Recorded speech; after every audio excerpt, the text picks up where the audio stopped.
እኔ 1000 በላይ አካላት እንደምታመልክ አሳያለሁ። ሶስት አምላክ ነው የምታመልኩት ብለሃል። ሶስት አምላክ ነው የምናመልከው ብለን ያለበትን አንድ ማስረጃ አንጣልኝ። አንድ ብቻ ሶስት አማልክት ሆነች ነው የምናመልከው ብለን አንድ ጽሁፍ ማስረጃ አንጣልኝ መጽሐፍ ቅዱሳችን ላይ። እኔ ከ1000 በላይ አላህን እንደምታመልክ አሳያለሁ። በደቂቃ ውስጥ ማለት ነው። ማይክን አንሳ።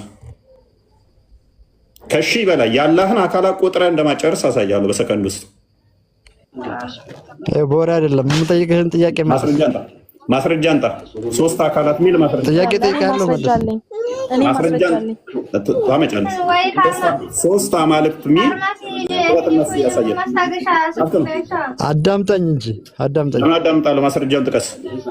ምን እሪ አትበል። ምን ነው ፈራ እንደ እሪ አትበል። መጀመሪያ አዳምጥ። ከስር ከመሆን በፊት እጠይቅሃለሁ። መልስ። ማስረጃውን ጥቀስ።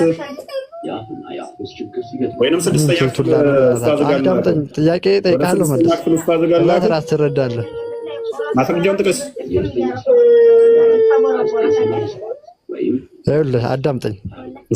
ዳም ስቶፒድ ኢዴት ምናምን የሚሉ ቃላቶችን አልጠቀምልህም ለጊዜው። ከስር ሆነ ተማር። አዳምጥ። ያልተገጣጠመ ተፈታቶ የተጣለን አላህን እርሹ የተጎለተው በቂጡን በጭንቅላቱ የቆመውን ሂድና አምልክ። አላህ አንዱ በአንዱ ህልው የሆነ አካላት ነው ያሉት ወይንስ የተነጣጠለ ማታቀውን ስንት አካል አለው? እጅ አለው? ስንት እጅ አለው? 2 ቀኝ እጅ አለው። ከዛስ ግራ እጅ አለው እንዳለ 5 ጣቶች አሉት። እነኛ እጆቹ ጣቶቹ ላይ የተገጣጠሙ ናቸው። አንድ ማስረጃ አታመጣልኝም። አንዱ በአንዱ ህልው የሆኑ ነው።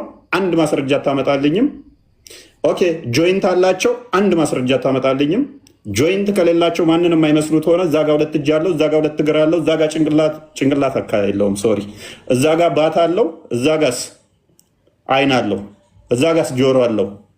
ስንት አካል እንደሆነ ግን አታውቅም። ጭንቅላት የሌለው አካል እያመለክ እኛ ቤት እንዳገባ። ጭንቅላት ያላችሁ ግቡ። ቶፒክ ላይ ፓራፍሬዝ አድርገው ክርስቲያን። ኦኬ ሙስሊም አመጣለሁ ብላለች። ነይ ሙስሊም አመጣለሁ ስላለኝ 3 አማልክት የሚል ክፈች እናሳየን። አብን ወልድን መንፈስ ቅዱስን ታምናላችሁ አይደል? ወሬ ታውሪ። 3 አማልክት የሚል ማርያም የወለደችውን ወልድን ታመልከዋለህ ወይስ አታመልከው? ማስረጃ አምጪ ነው ያልኩሽ። ላስቆጥርህ ነው። ለብቻው ጌታ መንፈስ ቅዱስ ለብቻው ጌታ አይደለ? እና 3 አይደለ እንዴ? ማስረጃ ክፈች። አንተ መጽሐፍ ቅዱስ ላይ በአካል አንድ ነው የሚሉ ነገር ታሳየኛለህ? ማስረጃ ክፈች። ወሬውን ተይና ማስረጃ ክፈች። አሁን እኔ መክፈት አልችልም፣ ግን አለ አብ ወልድ መንፈስ ቅዱስን የምትከተለው። ስሜታዊ አትሁኝ። ይሄ ጥያቄ ጠየቅሽው ባክፋይር ያደርግብሻል። አላህ በአካል አንድ ነው የሚል ሉክ አላህ በአካል አንድ ነው የሚል አይደለም። ከቁርአን ከሐዲስ አታመጭ። አንድ ነው። ቁል ሁወላሁ አሐድ አላህ አንድ ነው። ቆይ እሱ ተምን ላይ የተወሰደ መሰለሽ? እስማ እስራኤል ለሆኑ ያዌ ካድ የሚለው ከዘዳግም ምዕራፍ 6 ላይ ቁጥር 5 የተወሰደ ነው። እሱን ስማ እስራኤል አምላካችንን ያዌ አንድ ነው የሚለው ከዛ የተወሰደ ስለሆነ እሱን ተይውና በአካል ነው ያልኩሽ። በምኑ አንድ ብዬ አልጠየኩሽም ገና። ስለዚህ ቁል ሁወላሁ አሐድ ስትይ በምኑ ነው አንዱ ብዬ ጠይቅሻለሁ። አላሁ አሐድ ማለት አንድ ማለት ሳይሆን ደግሞ አንዱ ማለት ነው። እሱንም አስተምርሻለሁ ቀጣይ። አሁን ግን በደንብ አስተዊ፣ በደንብ ስሚ፣ ጆሮሽን ተጠቀሚ። በደንብ እችን ተጠቀሚያትና አላህ አንድ ነው ስትይ በመለኮት ወይንስ በአካል ምኑ እንደሆነ ገና ምኑን ነው አንድ ብለሽ ምትዩ ስለምልሽ እኔ አሁን የጠየቅኩሽ ግን በመለኮት አይደለም። መለኮቱ ስንት እንደሆነ ስለማይታወቅ ምክንያቱም ባህሪያቶቹ የተለያዩ ስለሆኑ በባህሪያቱ ስሙን እናወጣለን ብላችሁ ስለምታምኑ አካልን በባህሪ እንጠራለን፣ ባህሪን በአካል እንጠራለን የሚል አስተምሮ ተረተረ ስላላችሁ እንደገና ደግሞ የተለያዩ ባህሪያት አሉት ብላችሁ ስለምታምኑ ባህሪ ከአካል ተነጥሎም ደግሞ ይኖራል የሚል ተረጋጋ። አንተ ከፍ አድርጌ እለጥፋለሁ። ተረጋጋ፣ ተዘጋጅና ጠብቅ። ይህንኑ ጥያቄ ጠይቄ እለጥፋለሁ። አሁን ፈጠን አድርጊና በአካል አንድ የሚለውን ክፈችልን። አንድ ብቻ አንድ ጥቅስ። ይህን አትቸኩል። የእሷን ጥያቄ አንተን ጠይቄ አዋርጄ እልካለሁ። ክፈቻው። አላህ በአካሉ አንድ ሚል እኔ ሌላ ስልክ ትርፍ የለኝም፣ ግን አላህ አንድ ነው። ጥቀሹ። በአካል አንድ ነው። ጥቀሽ ጥቅሱን እንዴ ለነቢያችን ሰለላሁ ዐለይሂ ወሰለም በል አላህ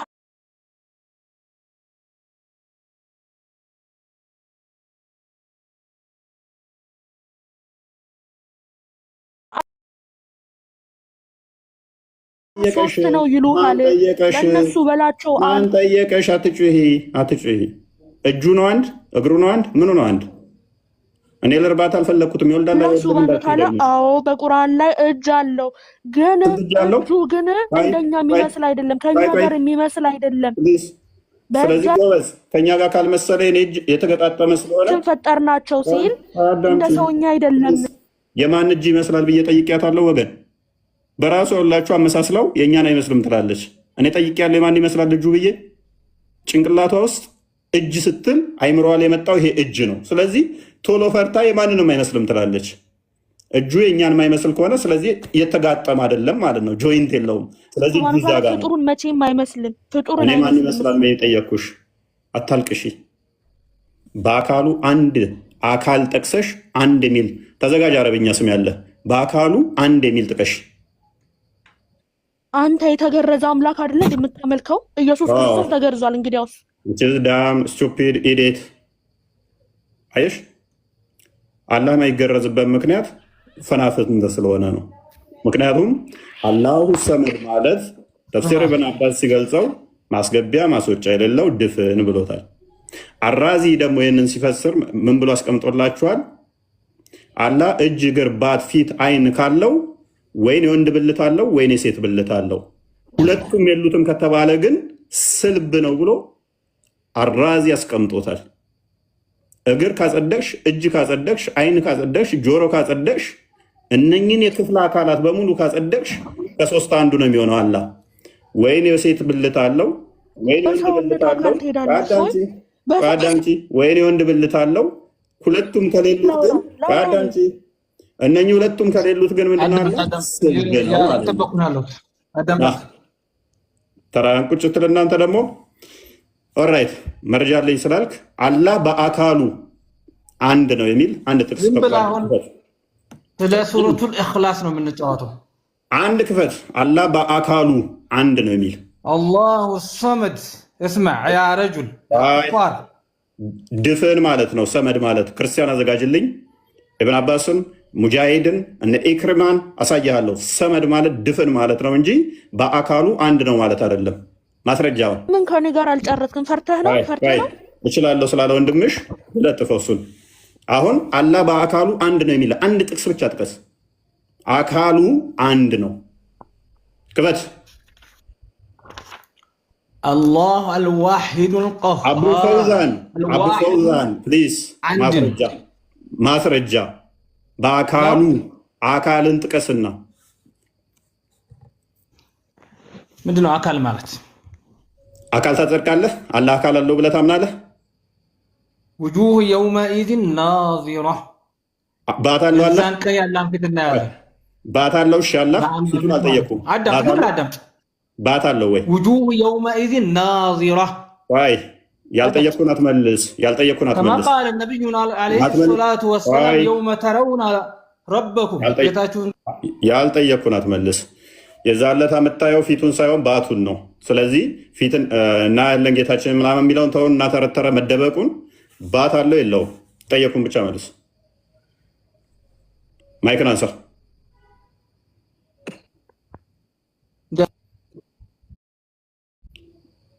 እንደፈለገ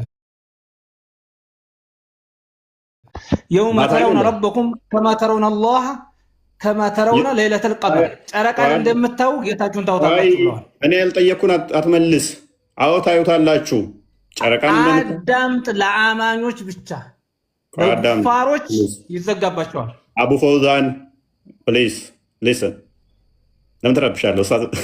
ተው ዛቶችንና ተፍታለን ቢላ ከይፍ ተረጋጋ። ያለምን ታናመሳስል አዳምጥ። ታናመሳስል ለምን መሰለህ? ወጥመድ ውስጥ ገብታ የሚባል ነገር የለም። ታናመሳስል ስለቸኮልክ ነው። እኔ ማንን ይመስላል ጥያቄ አይደለም። ማንን ይመስላል ጥያቄ ያለው አላህ አንድ ነሽ የምትለዋን ጥያቄ ላይ ነኝ ገና። ሎክ ማንንም አይመስል ከሆነ እህቶቼ በደንብ አስተውሉ። እዚች ጋር ማንንም አይመስል ከሆነ እጆች ካሉት፣ ጣቶች ካሉት፣ እግር ካለው፣ ፊት ካለው፣ ሁለት እጅ ካለው ልስን አቡፎዛ መረጃ ክፈት። ለይሰ ከምስለ የሚለው እሱ ከጾታ አንጻር ነው፣ ከጋብቻ አንጻር ነው። 42:11 ላይ የተጠቀሰው ማንንም አይመስል የሚለው እናንተ ጥንድ ጥንድ ሆናችሁ ተፈጥራችኋል ባልና ሚስት አላችሁ የሚል ነው። እዛው ጋር ሰሚው ተመልካች ነው ይላል። እኔ ሰማለሁ አላህ ይሰማም። ደንቆሮ ነው። አሀ አላህ የሚሰማ ከሆነ እኔም ሰማለሁ። ስለዚህ ደንቆሮ ነው እሱ። እዛው ላይ ትርጉሙን አጣ ክፈተው 42:11 ክፈተው የጠቀሰውን እሱ። ኤኒዌይስ እዛው ክፍል ላይ ይመታሃል። እኔ ጥያቄ አይደለም ይሰማል አይሰማም ማን ይመስላል ጥያቄ አይደለም። ተረጋጋ እኮ እኔም ሰማለሁ። ስለዚህ አላህ የሚሰማል ማለት ነው። ልዩነታችን ግን የምሰማው እኔ ማወራህን ብቻ ነው። እሱም ደግሞ የሚሰማው እሱ ደግሞ ሁሉም የፈጠራቸውን ይሰማል። ማተር አያደርግም። እሱ የመጠን ጉዳይ ይሆናል። የመጠን ጉዳይ ይሆናል። የመጠን ጉዳይ ይሆናል። እንደማይሰማ ደግሞ እኔ ከሌሊቱ 9 ሰዓት ላይ ገና መጥቶ እዚህ ቅርቢቱ ሰማይ መጥቶ እንደሚሰማ ደግሞ አሳያለሁኝ። እሱንም ደግሞ ገና ወሬ መልእክት ሄዶለት እንደሆነ ደግሞ አሳያለሁኝ። ማተር አያደርገንም። የመጀመሪያ ያነሳሃትን አርጉመንት ግን አዳምጥ። ቆይ መጀመሪያ ያነሳሃት አለች። አላህ በዛቱ ወጣ። አቡ ፈውዛን ተመለስና ናግባ ተመልሰ ና።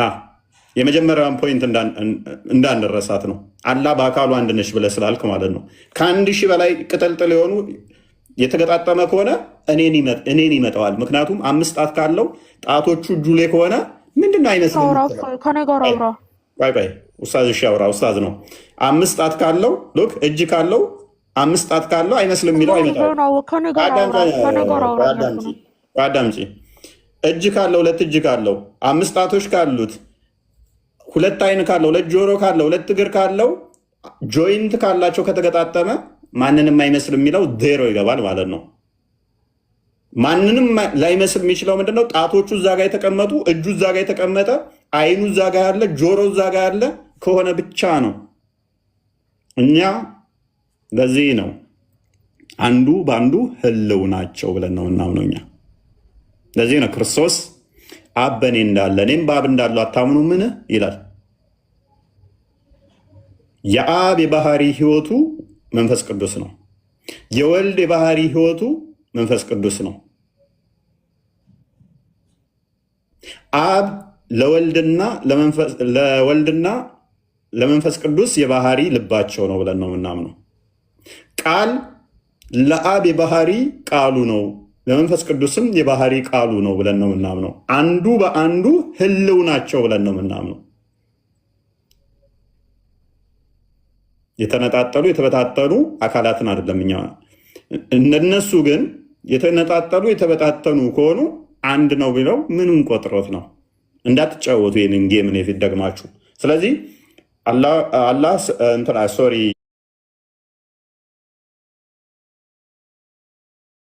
እቺ የሚጠቅሷትን ጥቅስ 42:11 ላይ ያለችዋን እዚቹና ፍርሳትና ወደ ቀድሞ ነገራችን እንመለስ። ሰማያትንና ምድርን ፈጣሪ ነው። ከነፍሳችሁ ሴቶችን የሚንቅና የሚሳደብ ክፍል ነው። ክፍሉም ከነፍሶቻችሁ ሴቶችን ከቤት እንስሶችም አይነቶችን ይሄ በቅንፍ የከተቱት አጭበርባሪ ውሸታ መሆናቸውን ጠጋርግ እናሳየው። ለሰው ጠጋርግ እናሳየው። ወንዶችና ሴቶች ብለው ከተዋል። ቀጣፊ ወራዶች ስለሆኑ እንጂ አረብኛው ላይ የለም። አጭበርባሪዎች ስለሆኑ ነው። ከነፍሶቻችሁ ሴቶችን ከነፍሶቻችሁ ሴቶችን ያለውን ያልከውን ክፈት። አረብኛውን አንብቤ እናሳየን እስኪ። ወንዶችና ሴቶች የሚለው የትኛው ቃል ነው? ያሳየን እስኪ ከቴ السماوات والأرض جعل لكم من أنفسكم أزواجا ومن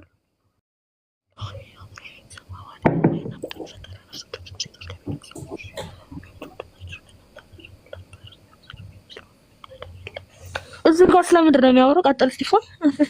አዝዋጀው የተባሉት ለማን ነው? እሱ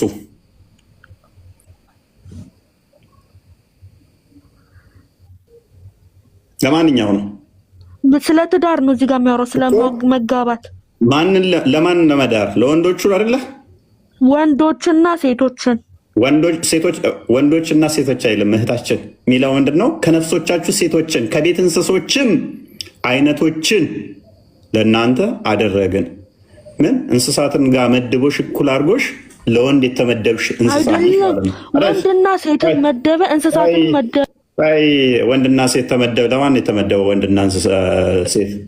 መጨረሻ የመጣ እኮ ነው። እንስሳትም ለእንስሳት ወንድም ሴትም። አዳምጭ ቆይ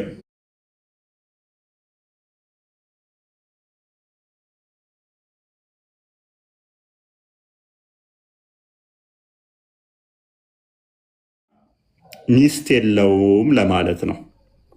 እርሱ የሚመስለው ምንም ነገር የለም የሚለው የገባው ለምንድን ነው? ጥንድ አይደለም ማለትም አጋር ሚስት የለውም ለማለት ነው እንጂ አንድ ነው ለማለት አይደለም። አንድ ሳይሆን አጋር ሳይሆን አምሳያ ሳይኖረው የተለያየ መኖር ስለሚቻል ስለሚሉ ነው ቁርአን የወረደው። አላህ ሚስት አለው ይላል እኮ ነው እያልኩሽ ነው። ችግር የለውም በቃ አላህ ሚስት የለውም። ስለዚህ እሱን ለማለት ነው። ነገር ግን እጁና እግሩ ሳይመሳሰሉ መኖር ይችላል። ጭንቅላቱና ፊቱ ሳይመሳሰል መኖር ይችላል። ቶፒካችን እንደዛ ነው። ከኛ ጋር ስለመመሳሰል ከሆነ ግን እርሱ ሰሚው ነው ይላል። እኔ አልሰማም ማለት ነው። እየሰማሁሽ እኮ መልስ እየሰጠሁሽ ነው። እሱ ተመልካቹ ነው ይላል። እኔ አልመለከትም ማለት ነው። አሃ እሱ በደንብ ይመለከታል ይሆናል። ሳተላይቶች በደንብ ይመለከታሉ። እንደምታየውና አንተ እንደምትሰማው አይደለም እሱ የሚመለከተው የሚሰማው። ጉንዳንን እንደማየው አይደለም። ተመልካቹ ከሰውኛ ጋር አይደለም፣ አንድ አይነት አይደለም። እንስሳት ጅብን እንደማየው አይደለም የሚያየው። የሁሉም አስተያየት ይለያያል። ነገር ግን አይመለከትም ማለት አይደለም። ምንም ብርቅዬ እኮ አይደለም። እንስሳቶች እንኳን አስተያየታችን ይለያያል። ፕላስ ደግሞ ሾርት ሳይት እና ሎንግ ሳይት ያለብን አለን። አርቆ የሚመለከት አለ፣ አርቆ መመልከት ማይችል አለ። በቴሌስኮፕ ብትመለከች ብዙ ልታይ ትችያለሽ። ያለ እይታ ራሱ የተገደበ መሆኑን ማሳየት ስለምንችል ደግሞ ማለት ነው ሀዲስ ስላለ። ነገር ግን ግድብ አይደለም። ቆይ አዳምጪ። ነገር ግን ምንድነው እሱ ዞሮ ዞሮ ዘሆል ያያል እንኳን ብትይ ማተር አያደርግም። አይኑ ከጆሮ ጋር እንደዚህ የተገጣጠሙ ከሆኑ የፍጡር ባህሪ ነው ያለው ማለት ነው። አይኑ እዛ ጋ ነው፣ ጆሮ እዛ ጋ ነው ካልሽን ደግሞ አይኑና ጆሮ ይመሳሰላሉ ብለን እንጠይቅሻለን። አይመሳሰሉም ካልሽን አይኑ መለኮት ነው አይደለም ብለን እንጠይቅሻለን። መልሽ እስቲ። አይኑ መለኮት ነው አይደለም? የፈጣሪን አካል እንደዚህ ነው የምትለው ነገር አይደለም። የእሱ እይታም ሆነ መስማት ከኛ ጋር የሚያገናኘው ነገር የለም። ተገናኘ አልተገናኘ እኔም የጠየቅኩሽ አይኑ ከጆሮው ጋር የተያያዘ ነው ወይንስ ያልተያያዘ ብዬ ነው የጠየቅኩሽ። እሱን ፈጣሪን ያየው ሰው ስለሌለ እንትናለ ጎበዝ። ስለዚህ አላህን አንድ ነው ስትይ ካዳ አካላቱ የተገጣጠሙ ካልሆኑ ይሁኑ አይሁኑ ሳታይ እሱ ነግሮናል። ተገጣጥሟል ብሎሻል። አላህ አንድ ነው ተገጣጥሟል ብሎሻል። አካል ለምን የምትቆጥረው? አሁን አንተ አካል ለምን አንቆጥርም? አይን ምናምን ልትቆጥረው ማለት የማይገጣጠም ነገር እንትን አትበላ። አካል ለምን ትቆጥራለህ? ሙስሊም እህቴ ጎበዝ፣ አሁን ገብቶሻል። ሎጂኩ በደንብ ተረድተሻል። ራይት። እኔ የምፈልገው እዚች ጋር ብቻ ነው። ስሜትሽ ገብቶኛል። አሁን ሎክ እኔ አንድ ነኝ ስባል እጄ ከትከሻዬ ጋር ከፊቴ ጋር ከአይኔ ጋር የተገጣጠመ ስለሆነ አንድ ተብዬ እጠራለሁ። አንድ የተባልኩት አካላቶቼ ተነጣጥለው ለብቻ ስላልሆኑ ነው። አላህ ደግሞ ሁለት እጅ አለው፣ ሁለት ጆሮ አለው፣ አይን አለው፣ ከዛ ፊት አለው፣ ከዛ እግር አለው፣ ባት አለው፣ 5 ጣቶች አሉት። እነኚህ እኔ እጄ ላይ ጣት የተገጠመ ነው፣ ትከሻዬ ላይ ይሄ የተገጠመ ነው። እነኚህ ለየብቻ ከተነጣጠሉ አንድ ተብዬ ልጠራ አልችልም። እነኚህ ለየብቻ ተነጣጥለው ራሳቸው ሰልፍ ኤግዚስት ማድረግ የሚችሉ ከሆነ ህልውና ካላቸው በራሳቸው ማድረግ የሚችሉ እጄም እዛ ጋር ማድረግ የሚችል ከሆነ አንደኛውም እጄ እዛ ጋር ማድረግ የሚችል ከሆነ አንደኛው እግሬም እዛ ጋር ማድረግ የሚችል ከሆነ አንደኛው ባቴ እዛ ጋር መስማት ማየት ባቴ ራሱ የሚችል ከሆነ ማድረግ የሚችል ከሆነ ብዙ አካላቶች ራሳቸውን የቻሉ ማድረግ መስማት መናገር መሄድ የሚችሉ መፍጠር የሚችሉ ይሆናሉ ያላህም ማለት ነው።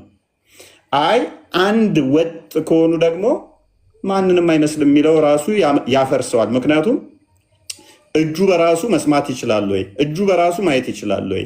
እጁ በራሱ ማድረግ ይችላል ወይንስ ትእዛዝ ከሌላ አካል ይፈልጋል? ሚሉትን ሲያመጣው የተገጣጠመ ከሆነ ደግሞ ወደ ፍጡር ይገባል ማለት ነው። ይሄንን ምላሻችሁ ምን ይሆናል? አናቅም። አናቅም ደግሞ እህታችን ሙስሊም፣ የኔ ውድ የኔ ቆንጆ መልስ አይሆንም። ተግባባን? ምንም አልተግባባንም። ምንም ተግባብተናል። እና አንቺ ቅድም የጠየቅሽንን ልመልስልሽ በደንብ ስለተረዳሹ እናንተን። እኛ ጋር ግን ስንመጣ አብ ወልድ መንፈስ ቅዱስ ሶስት አካል ብለን ስናምን ልወቅ፣ በደንብ አስቢ። አብ ወልድ መንፈስ ቅዱስ ብለን ሶስት አካል ብለን እናምናለን እኛ።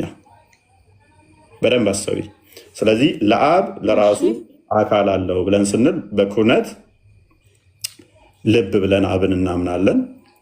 መንፈስ ቅዱስን ደግሞ እስትንፋሰ እግዚአብሔር ወይንም ደግሞ ህልውናው የባህሪ ህይወቱ አምላካችን ህይወት አለው ብለን እናምናለን። ያ ህይወቱ የሆነ ሰዓት የጀመረ አይደለም፣ እንደኔና እንዳንቺ በሆነ ሰዓት የተፈጠረ አይደለም። ህይወቱን ሁለት ብለን እንጠራለን። አምላካችን ዲዳ አይደለም ብለን እናምናለን። ቃል አለው ብለን እናምናለን። ያ ቃሉን ደግሞ ምን ብለን እናምናለን? ልጅ ብለን እንጠራዋለን።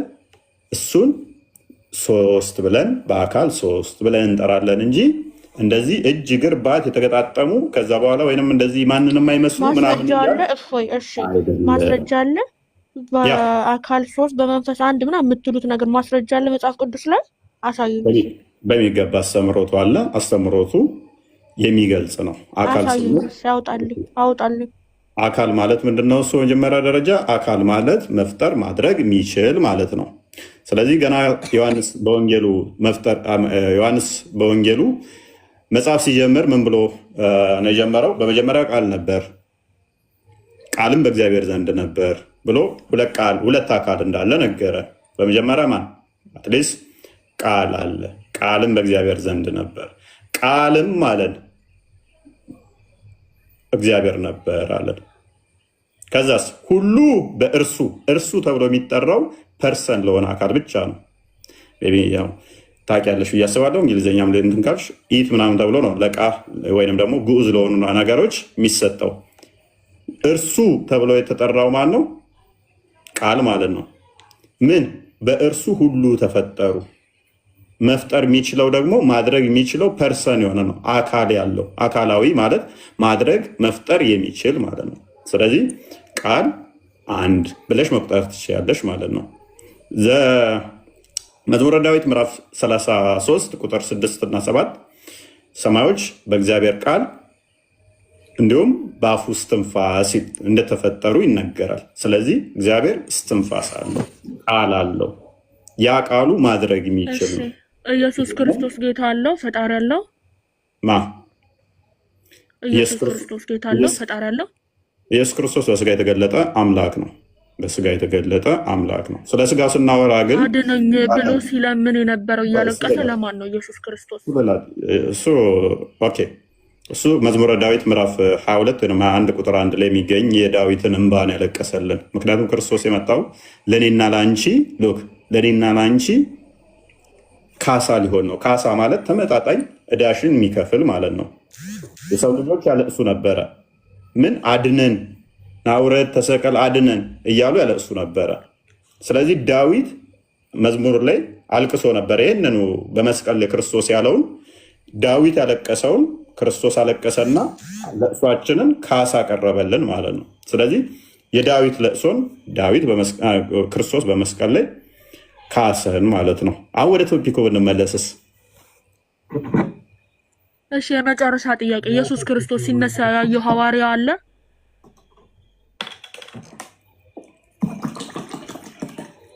ኢየሱስ ክርስቶስ ከሞት ሲነሳ መቃብር ፈንቅሎ ሲነሳ ያየው ሐዋርያ አለ? ተነስቶ እኮ ለሁሉም ታያቸው እኮ፣ አንዴም ብቻ ሳይሆን ደጋግመው ታያቸው እኮ። እጁንም ከመቃብሩ ሲወጣ ያየው ሰው አለ? ከመቃብሩ ሲወጣ ተቀብሮ በሶስተኛ ቀን ሲወጣ ፈንቅሎ የታየው ሳይወጣ ነው። መቃብሩ የታየው ከዛ በኋላ የታያቸው ሳይወጣ ነው ከመቃብር ማለት እንዴት ነው የምታስቢው? ከዛ በኋላ ከተነሳ በኋላ ያወጣ ታይቷል ወይ ነው? ከሱ ሳይወጣ መታየት ይችላል። ለምሳሌ ለሐዋርያቶቹ ታይቷል። ከዛ በኋላ ከመቃብሩ በኋላ ከ500 ለሚበልጡ ሰዎች ታይቷል። ከመቃብር ሳይወጣ ነው። ሐዋርያቶቹ እነማን ናቸው? ሐዋርያቶቹ እነማን ናቸው? በማስረጃ ይተፈት ካሳይ እኮ ማስረጃ እነማን ናቸው? እነ ሉቃስ እነማን ናቸው? እስቲ እሺ ችግር የለውም አሳይሻለሁ። አንደኛ ቆሮንቶስ ምዕራፍ 15 እሺ እሺ አንዴችን ብቻ እንትን እንበልና ከቶፒካችን ግን በጣም ወጣን። እሺ አንደኛ ቆሮንቶስ ምዕራፍ 15 ሐዋርያ ጳውሎስ ምን ይላል? እኔ ደግሞ የተቀበልኩትን ከሁሉ በፊት አሳልፍ የሰጠኋችሁ እንዲህ ብዬ፣ መጽሐፍ እንደሚል ክርስቶስ ስለ ኃጢአታችን ሞተ፣ ተቀበረ፣ መጽሐፍ እንደሚል በሶስተኛው ቀን ተነሳ፣ ለኬፋም ታየ፣ በኋላም ለ12 ይላል። ኬፋ ማን ነው? ጴጥሮስ የጌታ ደቀ መዝሙር፣ 12ቱ ሐዋርያት። ከዛ ደግሞ ለ12ቱ ሐዋርያት ታየ። ከዚያ በኋላ ከ500 ለሚበዙ ወንድሞች በአንድ ጊዜ ታየ። ከእነርሱም የሚበዙት እስካሁን አሉ፣ አንዳንዶች ግን አንቀላፍተዋል ብሎ ይናገራል። ይሄው ለ12 ሐዋርያት ታይቷል። መቃብሩ ሲወጣ ነው የፈለኩት እኮ። እህታችን እንዴት ነው ነገሩ? ከተቀበረበት ሲወጣ ያየው ማለት ነው። ሙስሊም ወይ መቀበሩን ተተማመንን፣ መውጣቱን አመንሽ አይደለ? ወጥቶ አዩት አይደለ? ሎክ መቃብሩ የሚጠብቁት የነበሩት እነሱ ሐዋርያቶቹ አይደሉም። ጠላትማ እኮ እንደውም በደንብ አስተውይ፣ ጠላት እንዳይነሳ ብለው ትልልቅ አለት ጭነውበት ነበረ። እንደውም ይሄ የሚሆንሽ ምንድነው? መቃብሩ ጋር ሐዋርያቶቹ ቢሆኑ እንትን ያሉት እንደውም አይ ያልተነሳውን ደበቁት እንትን አሉት ይባል ነበረ። በደንብ አስተውይ።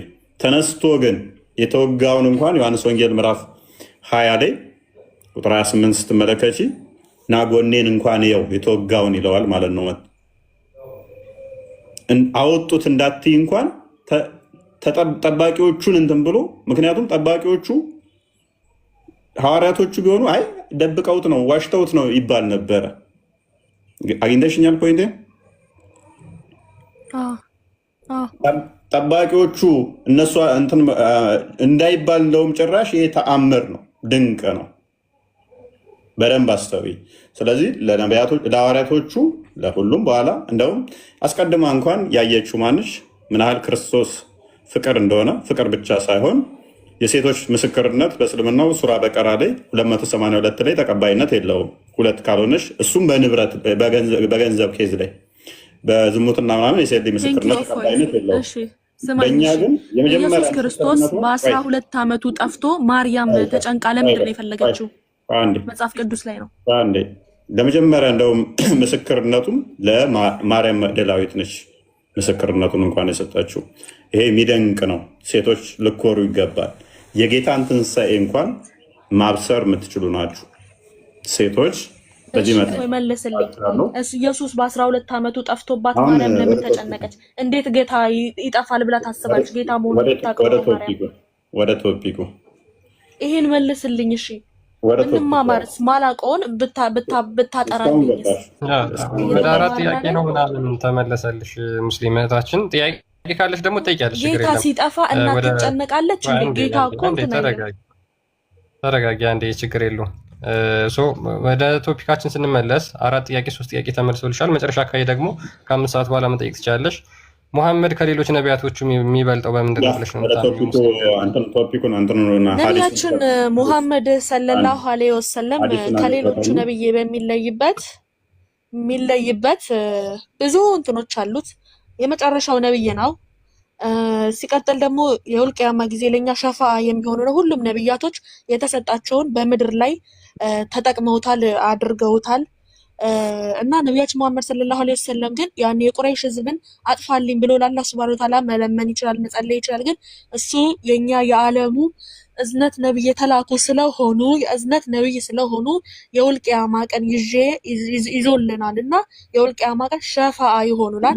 ሸፋ በመሆናቸው ከሌሎች ነብዮች ይለያቸዋል። በ6 ነገሮች ነብያችን ሰለላሁ ዐለይሂ ወሰለም አቤት በጣም ልቤን የነካውና አንጀቴን ያላወሰው የቁረሽን ጣዖታውያንን አጥፋልኝ ብሎ መለመን ይችል ነበርና አልሽው። እንደዛ ሲያሰቃያቸው አላጠፋቸውም እንዴ? ግን በምድር ያጠፋቸው በጦርነት እሱ ሌላ ነው። ሙስሊም ታሪኩን እንገርሽ። ጊዜ ለሃይማኖት የተከፈለ ዋጋ ነው፣ ለእስልምና የተከፈለ ዋጋ ነው። ጦርነቱ ለብቻ ነው እንጂ ለአላህ ሱብሃነሁ ወተዓላ ዱዓ እሱ እንትን ብሎ ተናግሮ እንትን የተባለ የለም። በደንብ ታሪኩን ፈገግታ ሱና ነው። በእኛ ፈገግ በል ችግር የለውም። ብዙ እንዳስቁ ልባችሁ ይፈነዳና ትሞታላችሁ ብሏል ነብዩ። ሱና ብቻ ሳይሆን ትሞቻለሽ፣ አትሳቁ ብዙም ብሏል። ኤኒዌይስ በቃ የጀመርሽውን ጨርሽ፣ ላይ አላቋርጠሽ። ጥሩ ጸባይ ስላለሽ በስድስት ነገር ከሌሎች የሚበልጥበትን ይጅበት። አዎ ነቢያችን ሰለላሁ ዐለይሂ ወሰለም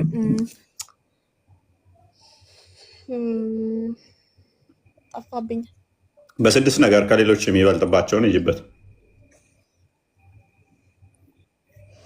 አንደኛ ሸፋ በሚሆኑን፣ ሁለተኛ ደግሞ እያንዳንዱ ላይ እያየ ነው እንሂድ እስኪ።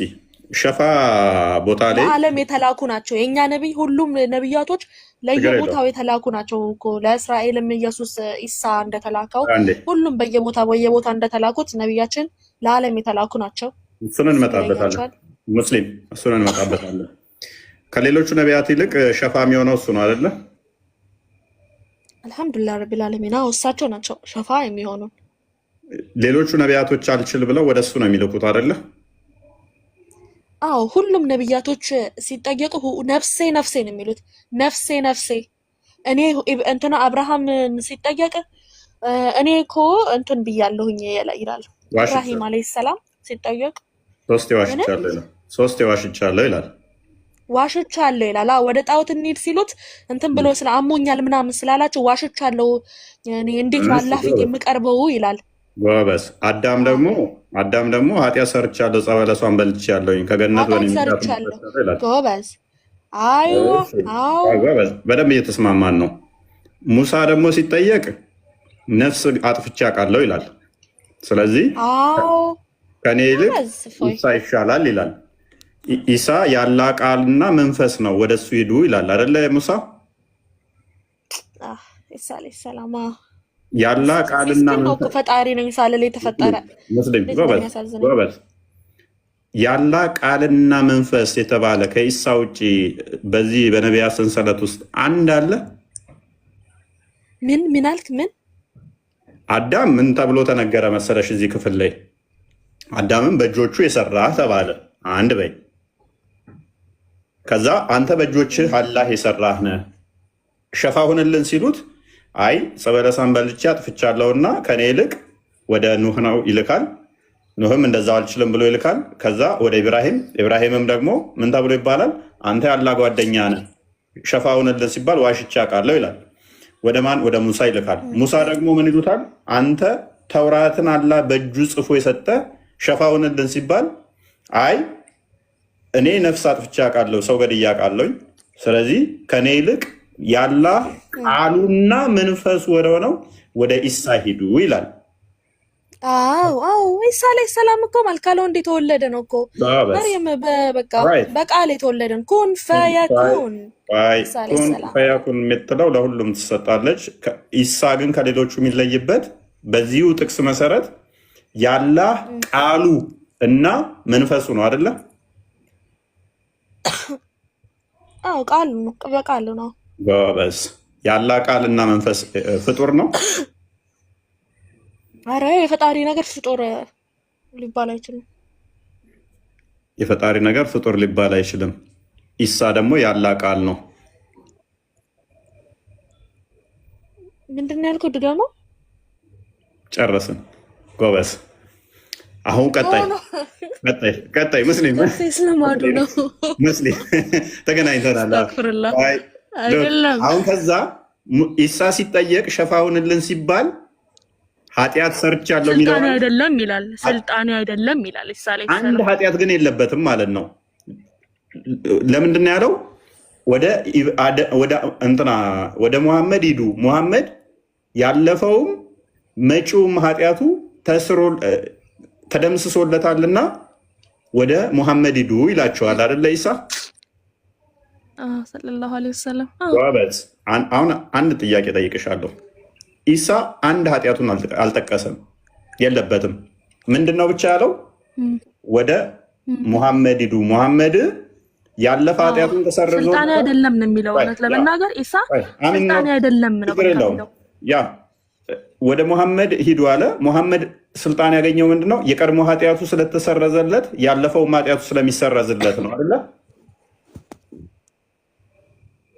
የበላዩ ነው። በዚህ ምክንያት ለእናንተ ሸፋ ይሆንላችኋል አይደለ? አልሐምዱሊላህ። አዎ ሙስሊም በደንብ አስተውይ። አሁን እዚህ ጋር ምን ያህል ይሄ ነገር ስህተት እንደሆነ በደንብ አስተውይ። አንደኛ ደረጃ አላህ በነቢያቶቹ ላይ ኃጢአታቸውን ገና ይቅር አላላቸው። ማንን? አዳምን፣ ኖህን፣ ኢብራሂምን፣ ሙሳን ኃጢአታቸውን ይቅር ሳይላቸው ነው ያሉት። ይቅር ብሏቸዋል። ሁሉንም ይቅር ብሏቸዋል። ይቅር ካላቸውማ ከሙሐመድ እኩል ሊሆኑ ነበረ። ኃጢአት አለብን አንችልም ነው ያሉት። ፈርተው ነው እኮ። እንዴት ነው አላህ ፊት የምትቀርበው?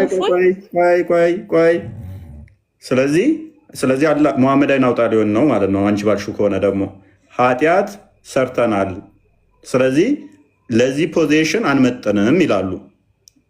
አንድ ቅጠል በልቻ ቃለው አደም ኃጢአት ሰርቼ ከገነት ወጥቻለሁ፣ ስለዚህ አላህ በጣም ተቆጥቶብኛል ይላሉ ማለት ነው። እንደዚያ ቀን ተቆጥቶ አያውቅም አላህ ይላሉ። በኃጢአታቸው ባደረጉ ኃጢአታችን ይቅር ካላቸው አላህ ለምን እንደዛ መናደድ አስፈለገው? አደምን ይቅር አላለውም፣ ሙሳን ይቅር አላለውም፣ ኢብራሂምን ይቅር አላለውም። ሌላ ማን ነው? ኖህን ይቅር አላላቸውም ማለት ነው። ሙሐመድንስ ያለፈውንም ይቅር ብያለሁ መጪውንም ይቅር ብያለሁ ብሎ አስበለጠ ማለት ነው። ስለዚህ ነቢያቶች እንኳን በኃጢአት ውስጥ ነው ገና ያሉት ከሙሐመድ ውጭ ማለት ነው። በእናንተ ሎጂክ መሰረት ቆይ ትቀጥያለሽ። አንዴ ልጨርሰው። ሌላኛው ደግሞ ማን ነው? የኢሳ ነው። የኢሳ ጉዳይ ኢሳ ከነቢያቶቹ የሚለየው ያላ ቃልና መንፈስ ነው። አንድም ኃጢአት የለበትም። ነገር ግን ከሙሐመድ ለምንድን ነው ያነሰው?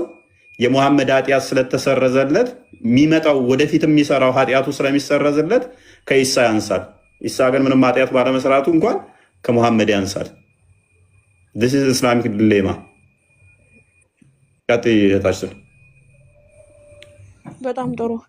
ለሁሉም ነብያቶች ምድር ላይ እስካሉ ድረስ ባጠፉት ጥፋታቸው አላህ ሱብሃነሁ ወተዓላ ለምነው ምህረትን አግኝተዋል። ግን የዛን የውልቅያማ ቀን ግን እንዴት አላህ ፊት እንቆማለን? እንደዚህ እኮ አድርገናል። ነብያቶች በጣም ንጹህ ስለሆኑ እነሱ እንዴት ያንን ወንጀል ሰርተን አላህ ፊት እንቀርባለን ብለው ነው ያንን አስታውሰው ነው እንትን ያሉት። ሙሳም ሆነ ሰው ገድያለሁ፣ እንደዚህ ሆኛለሁ የሚሉት ያንን አስበው ነው። አንድ ፍሬ ስህተት ስላለባቸው ነው ሁሉም ቢሆኑ እንትን የማይሉት። ለዛ ነው እና ሁሉም ነብያቶች ወደ ሙሐመድ አንቺ ባልሽው መሰረት ኢሳ አለይሂ ሰላም ኦር ኢየሱስ ግን ያን ግን የሚለው ስልጣኔ አይደለም። ሙስሊም አንቺ ባልሽው መሰረት ከሆነ ሙሐመድ አይናውጣ ነው፣ አያፍርም ማለት ነው በኃጢአቱ። ሙሐመድ የሰራው ኃጢአት የለም። ሙሐመድ ሰለላሁ ዐለይሂ ወሰለም ምድር ላይ እስካለ ምንም ኃጢአት አልሰራም። እሱ ጅብሪል አለይሂ ሰላም ከልብ ውስጥ የሆነ አውጥቷል፣ የጠቆረ ነገር አውጥቶ ሰይጣን አንተ ውስጥ የነበራት እቺ የምታክል ኃይል ናት ብሎ አውጥቶለታል። እሱ ቶፒክ ለእናንተ በጣም ዝገት ቶፒክ ነው። ገብተንበት አናቅም። ከገባንበት ከጀመርንበት እስልምናን ወደ መዲና እንመልሰዋለን። እሱ ቶፒክ እንደተቀደነ ይቀመጥ። ቆይ እሱ ቶፒክ እንደተቀደነ ይቀመጥ። በጣም አደገኛ ፋይል ነው እሱ። አትምዘዡ።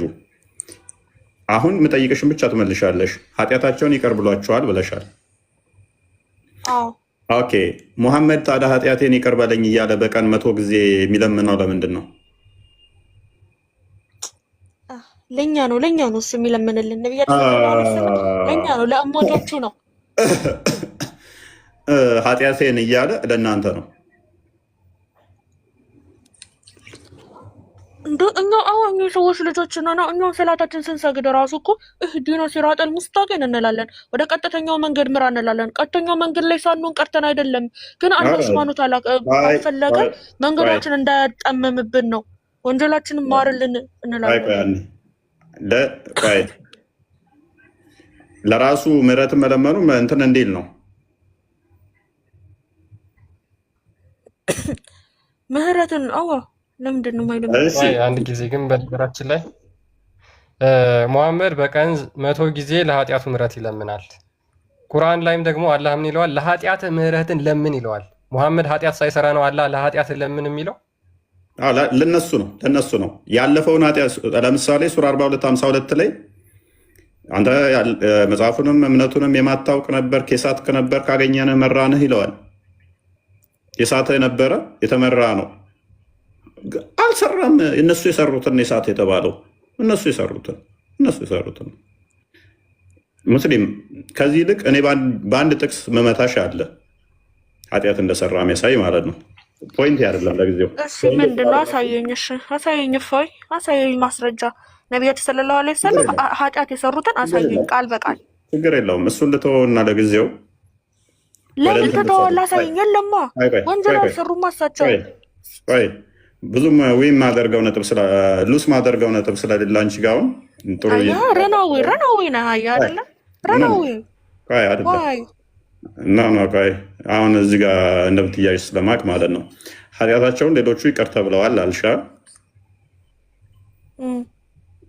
አላህ ኃጢአታቸውን ይቅር ባለባቸው ለምን የሚበሳጭባቸው ታዲያ?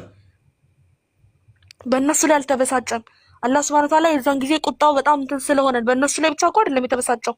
ግን ያ ሁላ ሰው ግን ፀሐይ ስንዝር በምትቀርብበት ሰዓት ላይ ሰው ነፍሴ ነፍሴ በሚልበት ሰዓት ላይ እነሱም ነፍሴ ነፍሴ ይላሉ። ምክንያቱም ያንን ወንጀል ስለሰሩ ያቺ ወንጀል አላህ ይማርላቸውን ወንጀል በማሰብ እንዴት እሱ ፊት እንቀርባለን ነው የሚሉት እንጂ አላህ ሱብሃነሁ ወተዓላ ሳይምርላቸው ቀርቶ አይደለም። እንደዛ ይልማ ክፍሉ የኔ ቆንጆ እንደዛ እኮ ሳይሆን የሚለው እንደ ዛሬ ተናዶብኝ አያውቅም፣ ምክንያቱም እንደዚህ ኃጢአት በመስራቴ ነው የሚሉት።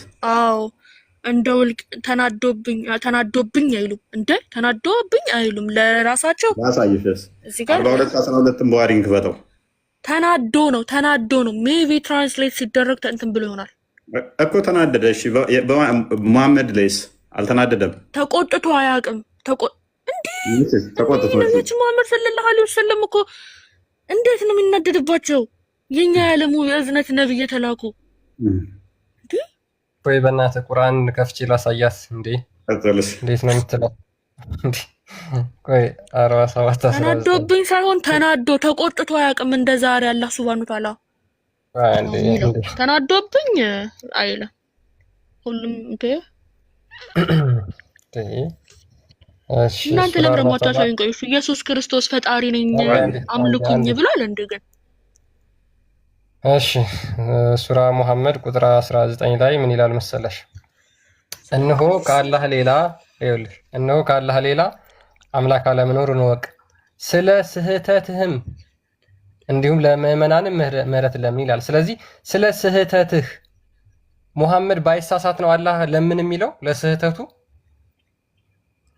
ኖ እዚህ ጋር እንዴት ነው እንተ አማርኛ ከስንተኛ ክፍል ነው ያቋረጥከው ክርስቲያን? እነሆ ከአላህ ሌላ አምላክ አለመኖሩ ነው። በቃ ቀጥ ያንብቢው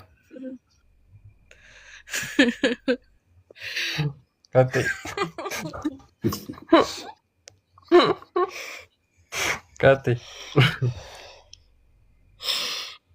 ስህተትም ለምዕመናንም ምህረትን ለምን አላህም መዛወሪያችሁን መርጊያችሁንም ያውቃል። ኦፍኮርስ ቁርአን አልተሳሳተም፣ እውነት ነው እዚህ ጋር ያወጣሁ ነገር። ግን ስለ ስህተትህም ሚለው ከላይ ያለውን ካጥልኝ እሺ፣ ቁጥር 18 አላህ ዋሽቶ ነው። በቃ አልተሳሳተም፣ አላህ ዋሽቶ ነው። ሰዓቲቱንም ድንገትንም የምትመጣባቸውንም መሆኑን እንጂ ይጠባበቃሉ። ምልክቶቿም በእርግጥ መጥተዋል። በመጣቻቸውም ጊዜ ማስታወሳቸውን ለእርሱ እንዴት ይጠቅማቸዋል? እሺ እዛ ላይ ደግሞ እንደዛ ላይ ስህተትህም እኮ የሚለው ኖ ነቢያት ስለሎስም ተሳስተው አያውቁም። አላህ ሱብሃነሁ ወተዓላ አልተሳሳተም። ሱረቱ ዱሃን ክፈተው አንዴ። ሱረቱ ዱሃ ላይ ቁጥር 7 ወይም 6 ላይ ይደግመዋል። ድገመው አንዴ 93 አካባቢ። አላህ ነው እንጂ የሚሳሳተው ሙሐመድ አይሳሳትም፣ መቼም አይሳሳትም። አላህ ሱብሃነሁ ወተዓላ አይሳሳትም። ስርዓት ያዘ እዚህ ጋር እችን አንብቢያት እስቲ። የሳትም ሆነ አገኘህ መራህም። ሙሐመድ አልተሳሳተም መቼም። የሳትክም ነው እንዴ? የሳትክም ሆነ አገኘህ መራህ እንደ አላህ ሱብሃነሁ ወተዓላ ነው ቀጥተኛውን መንገድ የመራው። እንደ ተሳስቶ ነበር እንዴ ሙሐመድ? የሳትክም ማለት በቃ አንደኛ ኖርማል እንትን ነበረ፣ ኖርማል ነበረ። ከዛ በኋላ ወደ ቀጥተኛው ነብይ ያደረገው ከውስጡ ያለውን ነገር አውጥቶ ሰይጣን እሱ ልብ ላይ ያለችውን ነገር አውጥቶ ቀጥተኛውን መንገድ እንትን አለው። የልቡን ያወጣው ታሪኩ እሱ አስቸጋሪ ስለሆነ ይቅርብሽ። እሱን ደግመሽ አትጥቀሽው ብዬሻለሁ። የሳተው መቼ ነው? የሳትክም ስቷል አልሳተም? መሐመድ እዚህ ጋር እኮ አገላለ እንዴት ነው አማርኛ የምትረዱት እንዴ? ምን አይነት አካሄድ ወስደህ ሆነ አንተ የሳትክም ሲለው በምን ገለጽኩ? በምን አየኸው? እኔ እንደዚህ ብዬ ነው አየሁት። እንደዚህ ብዬ ክርስቲያን ሲከፍተው አየሁትና የሳትክም ሆነ አገኘ መራህም ይላል። አንድ አካል የሳትክ ነበርክ ተመራህ ከተባለ ውጪዝ አስቀድሞ ነብይ ያደረኩ ነው። ነብይ ያደረኩ ለማለት ነው። ነብይ ያደረኩ አይደለም። ሙስሊም ከእውነት ጋር ትጋፈጪ፣ ከእውነት ጋር ትጋፈጪ፣ ከውሸት ጋር ትጣመሪ። እውነትን ያዥ፣ እውነትን መሰረት አድርጊ። እውነት አርነት ያወጣል ይላል መጽሐፍ ቅዱስ። ስለዚህ ግልጽ ነው እና እንዳልኩሽ ከስድስቱ አንዱ ክርስቲያን እስከሚመጣ ድረስ ሙሐመድ ጂዚያ ተፈቅዶለታል አይደለ? ከሌሎች ነቢያት የሚለይበት የጦር ዘረፋዎች ለሱ ስለተፈቀደ ነው አለ። እና ይሄንን ንብረት መዝረፍ የበላይ ከነቢያት ለመሆን ምክንያት እንትን ይሆናል ማለት ነው። ትልቅነት መስፈርት ነው ገንዘብ መውሰድ፣ በጦር ዘርፈሽ ምናምን ንብረት መውሰድ። ላ በእንደሱ አይነት አይደለም። እሱ ጋር ሄደ እሱ ሀዲስ ጀምር ዳኢፍ ነው። በቃኝ እስክትይ ሀዲስ ብቻ ሳይሆን ቁርአን እሰጥሻለሁ። ሙስሊም ከቡሃሪ እሰጥሻለሁ፣ ከሙስሊም እሰጥሻለሁ፣ ከቁርአን ደግምሻለሁ። ዳኢፍ ነው የሚለው አያዋጣሽም። እውነትን ተጋፈጪ። ምክንያቱም ለምን መሰለሽ በስድስት ነገር እበልጣለሁ ያለበት ላይ ነው። ምንድን ያለው? አንዱ በዝርፊያ በጦር ንብረት ዝርፊያ ለእኔ የተፈቀደ ነው ለሌሎች ያልተሰጡት ብሏል። አሁን የኔ ጥያቄ ኦኬ፣ በዝርፊያ ንብረቶችን ሌሎቹ ማያደርጉት ለሱ ብቻ የተሰጠ ከሆነ ለሱ ብቻ የተሰጠ ከሆነ ንብረት መውሰድ የበላይነት ከነብይ ያደርጋል እንዴ? ማለት እንደ ትልቅ የእምነት መገለጫ ተደርጎ እንዴት ይቆጠራል? እንደው እንደ አንድ ሽፍታ ወንበዴ ይቆጠራል እንጂ ጦር እየከፈተ ከዛ ንብረታቸውን መውሰድ ትልቅ ጀብዱ ተደርጎ ከነቢያቶች ልዩ ነኝ እኔ ከነሱ የምበልጥበት ነው ተብሎ እንዴት ይጎረርበታል? እስከ ቅያማ ቀን። ያው አሁን በሰለጠነው ዘመን ላይ ሆነ ስታስቢው ይሄ እኮ ያለፈበት ነው። ሰለላሁ ዐለይሂ ወሰለም የወሰዱትም ንብረት የሰው የለም። እሱ ማስረጃ አለ። ባሳይሽ ሱረቱ ዳሃ ላይ ደሃም ሆነ አገኘ አከበረህም የሚለው የከበረው በጦር ዘረፋ ገንዘብ መሆኑን ባሳይሽስ። ማን ነው የከበረው? ማን ነው የከበረው? መሐመድ የቲም ነበር አይደል? መሐመድ እናትም አባትም የለውም። የቲም ነበርክ፣ አነሳ። ደሃ ሆነ አገኘ አከበረ። የከበረው ደግሞ አስቀድሞ በከድጃ ገንዘብ ከዛ በዘረፋ ለእናንተ መንፈቀደላችሁ ብዙ ምርኮች አሉላችሁ። ሱረቱ ኒሳ የምሬን ነው። ማስረጃ አውጣ እስኪ፣ ማስረጃ አውጣ፣ ማስረጃ አውጣ። ከኪስ ምንም አይሰራልህም። ኦኬ፣ አንድ የክርስቲያን ኔትወርክ በከዲጃ ገንዘብ ነው ነብዩ መሐመድ ሀብታም የሆኑ የሚል ነገር አሳየኝ። ቃል መክፈት ትችላለህ? ተገለጠ በስጋ ቃል ስጋ። እኛም ደግጠናል። እንዴት ነው ያዋጣል? ያዋጣል እንዳረው ሙስሊም ኦልራይት ሎክ ኦኬ፣ አንዴ እንትን በለው ሱራ 93 ቁጥር 8 አንዴ እንትን በለው ደሃም ሆነ አገኘህ አከበረህም። አነበብሽው? ደሃም ሆነ አገኘህ አከበረህም። መሐመድ ደሃ ነበር አልነበረም? ድሃም ድሃ ከብሯል አልከበረም? ነቢይ አድርጎ ክብሮታል። በምንድን ነው የከበረው እህታችን? ነቢይ አድርጎ ነቢይ ሆኖ። ኦኬ፣ የጦር ዘረፋ ገንዘቦችን ይወስዳል አይወስድም? ይህን ሀዲስ እኔ አላውቀውም። ስለዚህ ማብራር አልችልም። አላሁ አለም። ቁርአን እኮ አላሁ አለም። ኦኬ፣ ሱራ 8 እስቲ እሺ፣ ቁርአን ክፈተው። እሺ 8 አንድን ክፈተልን። ሱረቱ አንፈል ማለት ነው። የጦር ዘረፋ ገንዘብ ከጦር ዘረፋ ገንዘቦች ይጠይቁሃል። የዘረፋ ገንዘቦች የአላህና የመልእክተኛው ናቸው።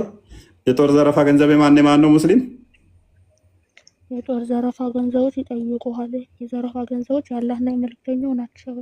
የነቢያችን ሰለላሁ ዐለይሂ ወሰለም እና የአላህ አንድም ወስዶ አያውቅም። ከላይ ያለውን ክፈትልኝ። ከላይ እስቲ ከላይ አንድ አንቀጽ ወደ ላይ ሄዱ። ቁጥር 1 እኮ ነው የከፈትነው እህታችን። ሱረቱል ምንድን ነው? ሱረቱል ምን ላይ ነው? አንፈል ዘረፋዎች ምዕራፍ፣ ዘራፊዎች ምዕራፍ። ቅድም ያልኩሽን ደግሞ ላሳይሽ። ክርስቲያን አንብበው። በከድጃ እንደነበረ ያስቀድሙ ነው። አንብበው ተፍሲሩ ነው ይሄ። ተፍሲሩ እንደበልላትና ቀጥል። ድሃም ሆነን አገኘንህ መራንህም ወይም ደግሞ አበለጸግንህ የሚለውን ምን ይላል? and he said did not he find you o Muhammad poor with the whales of ከድጃ በከድጃ ንብረት ጸግነህ ይላል። ከድጃ እኮ ራሷ ናት ጠይቃቸው እኮ ያገቧት እኮ ነብያችን ጠይቀዋት እኮ አይደለም እኮ ከድጃን ያገቧት። እሺ መሐመድ ከድጃን ከማግባት በፊት ገንዘብ ወይ ለእሷ ገንዘብ ብሎ እንዳልሆነ የምታውቀው ከድጃ ናቸው። ነብያችን ነው ወዳቸው። እሺ አንዴ ቆይ መሐመድ ከድጃን ከማግባት በፊት ድሃ ነበር፣ በከድጃ ገንዘብ በለጸገ። ከዛ በኋላ ደግሞ በጦር ዘረፋ የሚለው ተፍሲር አልጃላላይን and did not he find you needy poor and enrich you made you content with the spoil በዝርፊያ with the thing which I gave you ብሎ ይናገራል። በምን በዝርፊያ በሁለቱ ነው መሐመድ የበለጸገው። ፈታዎችን ብታይ ደግሞ የዘረፋ ምዕራፍ እያላችሁ የምትሳለቁት ማለት ነው። የዘረፋ ምዕራፍ እያላችሁ የምትሳለቁት እናንተ መጽሐፍ ቅዱስ ላይ የመዶሻ ምዕራፍ አለ። እሺ መዶሻ ኢየሱስ ክርስቶስ ወይ እግዚአብሔር ምን ይሰራለታል? ዘረፋው ገረማችሁ? ተረጋጊ፣ ቆይ ተረጋጊ። መዶሻ ከመዶሻ የዘረፋው ይሻላል። መዶሻ ምዕራፍ ይላል። መዶሻ ምዕራፍ አላችሁ መጽሐፍ ቅዱስ ላይ። እውነት ነው። የትኛው ላይ ነው መዶሻ ምዕራፍ የሚለው? አዲስ ኪዳን ላይ ነው? ብሉይ ኪዳን ላይ ስናየው እናውቀዋለን። በጣም ደስ ይላል። ከዛ ቁርአኑንም ፓራላል እናየዋለን። ከዛ የምን ምዕራፍ እንዳለ የሰላቢዎች ምዕራፍ ምናምን አይደለም። አላህ ሱብሃነሁ ወተዓላ እኮ የላምም የምንም የሸራሪትም እኮ ያደረገው ለእንስሳት ያለውን እንደማይነቅ እኮ ነው የሚያሳየው። ኦኬ ጋኔኖችንም አይነቅም። ሰላቢዎችም ሰላቢ ስለማይነቅ ነው። ሰላቢዎችን አክብሮ ነው። የሸራሪት ሱረቱል አንኩበትን የሸራሪት ብሎ እንትን ያለው ሰላቢን ስለሚያከብር ነው። ሰላቢን ተይው፣ የመጎዳዳት ምዕራፍን ያመጣው መጎዳዳትን ስለሚያከብር ነው። አዎ ነው የሚያከብር አይደለም። አቁም መጎዳዳትን አክብሮ ነው ያከብራል። አላቸው ሁሉም ምክንያት የሐሚተኞች ምዕራፍ አለ። ሐሚትን ስለሚያከብር ነው። አላህ ስለሚገልጽ ነው። ውስጡ ስለዛ ስለሚያወራ ነው። ስለሚያከብር ነው። ሐሚትን ስለዛ ነገር ስለሚያወራ ነው። ሙስሊም ሐሚት ስለሚያከብር ነው። አላህ ኖ ፖለቲካ አትስራ። እንደዛ አላልኩም። ስለሚያከብር ነው። የመጎዳዳት አሁን መጎዳዳትን ያከብራል። የፍቺ ምዕራፍ ፍቺን ያከብራል። ማክበር ማውገዝ አይደለም። እዚህ ጋር ለተሳቶች ለምሳሌ መናፍቅነትን ያከብራል ማለት ነው። አንቺ ባልሽው ምዕራፍ እናንተ ላይ ያለ አይደለ? አምጪዋ ክፈችው ምዕራፍ ሚል እናንተ ክፈቱ። ጠፍቶብኝ ነው እኔ እንዴ ፈልጊው። ወላሂ ለመዶሻም አለ የቅማልም አለ እናንተ ላይ እንዴ። ቅማል በእስልምና በግ እንደሚታረድላት ታውቂያለሽ? ቅማል ካለብሽ በግ ማረድ አለብሽ ታውቂያለሽ? መብቷን። ስለዚህ ቅማል እኛ ጋር አክብሯት ሳይሆን በፈርዖን ላይ በእንትኖች ላይ ተምች የመጣባቸው ነው እሱ። እናንተ ጋር ግን ቅማል ካለችብሽ ምንድነው የምትደረገው? ሎክ ለምሳሌ ነብይሽ ቅማል ነበረበት አይደለ? ሱነን አቢ ዳውድ 3080 ላይ እሱ ዘይነብ ቀጨም ታደርግለታለች። ለተከታዮቹ ግን ምን ብሎ አዘዘ? እስቲ አውጣ እስቲ እሱን ደግሞ ለተከታዮቹ ግን ምን ብሎ ነበር ያዘዘው መሰለሽ? ተከታዮቹን በግ ወይንም ላም ረዱላት ለቅማል ብሎ ነው ያዘዘው። አንቺ አሁን ቅማል ብታገኝ ገለሽ ትጥያታለሽ ወይ? ርዕሱን ቀየር። ርዕስ ሽፍት አድርገናል። ተመለስ ክርስቲያን። ርዕስ በጣም ሽፍት አደረገ። ቶፒካችን እንመለስ።